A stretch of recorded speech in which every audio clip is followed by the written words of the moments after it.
It's 1,000 times less efficient to buy a single family rental property and get it ready for a renter than it is to buy Apple stock. It takes roughly 5 minutes to pick up your phone, tap, tap, tap, open the app, go in and buy Apple stock. 5 minutes. And I would say it takes at least 5,000 minutes to buy a rental property and get it ready for a tenant. Today, most properties, you have to, if you want to make profit, you have to buy properties that are, that are not in the right shape. So you have to do your research. You have to figure out the cities. You have to call people like Mark Ainley. You have to figure out where you're going. You fly to that city the first time, the second time, make a bid, lose a bid, make another bid, lose a bid, blah, blah, blah, blah, blah, blah, blah. Eventually get a property, then start your rehab process, then take months to do this.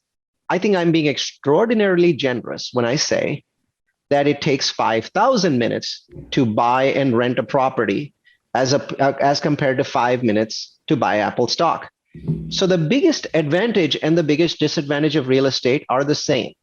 Real estate is very work intensive and patience intensive. People who are patient do better in real estate, where people that just want to buy a tap, tap, tap stock don't do well in real estate.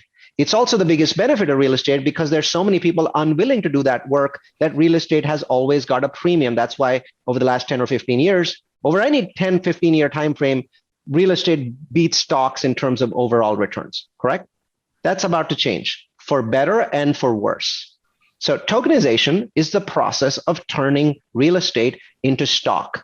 I come on a webinar. I talk with Mark, and Mark's like, "What's your favorite cities in the U.S. to invest in?" I say, "Well, it's Idaho Falls and Dalton, Georgia, and Destin, Florida." And I give him a bunch of these cities that nobody's ever heard of, and I explain my reasons.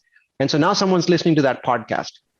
It is my assumption that within 5 years, people listening to Mark's podcast are going to come in, tap on their phone, find a different app. It wouldn't be called Robinhood or E-Trade. It'll be called something different, right? And in that app, he'll type in the name of Idaho Falls. He's never heard of Idaho Falls, but Neal Bawa thinks it's a great place to invest in. Therefore, I'm going to go out there. And he's going to go to Idaho Falls. And then on his screen, he's going to see a bunch of properties, single family, residential, retail, hotels, all kinds of properties will be listed. And he will be able to buy not a certain stock price, but a token. And that token will cost $50 or $100. Those are the most common two prices of tokens. And you'll be able to say, yeah, I like single family real estate in Idaho Falls. So I see this property, I see the cash flow. I'm going to go in, I'm going to invest $5,000 into this property. And now the infrastructure to make sure that that $5,000 actually goes to the owner of that property and rents from that owner are distributed back out to this person without that person ever having to lift a finger. That infrastructure, that process, the technology, the backends, the legalities is called tokenization. And it will change the way we do real estate. It's bad news in the long run for people like Tom Shallcross and Mark Ainley and Neal Bawa, because we are the in-between people. We make money from the in-between process of real estate management, right? But in the short run, over the next 5 years, it also means that cap rates for all kinds of real estate will drop. Anytime an asset becomes commoditized, whether that's stock, whether that's Bitcoin, whether that's NFTs, the moment it becomes very easy to buy a particular asset class, its prices skyrocket. I'm expecting that as we tokenize all of real estate in the US, 5 years from now, a parking lot in Manhattan that makes money will be visible on a tokenization app, and you can invest there if you think that traffic is going to get worse in Manhattan. That's where we are going to end up in 5 years. It's a process, and most people are like, yes, but this is not really happening. He's talking about, I'm not talking about crowdfunding. Sure, crowdfunding has existed for the last 6 years, but less than 1% of the United States invests through crowdfunding portals because of lots of different reasons, accredited investor, all that, blah, blah, blah, right?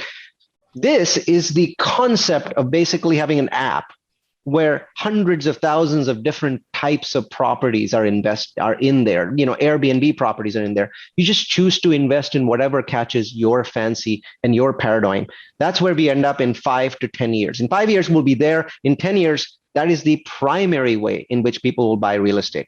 So during that time, I do expect it to make a significant upward dent in the prices of real estate. But in the long run, it puts Mark Ainley and Neal Bawa out of business unless we evolve during those 10 years to be in charge of those kinds of apps.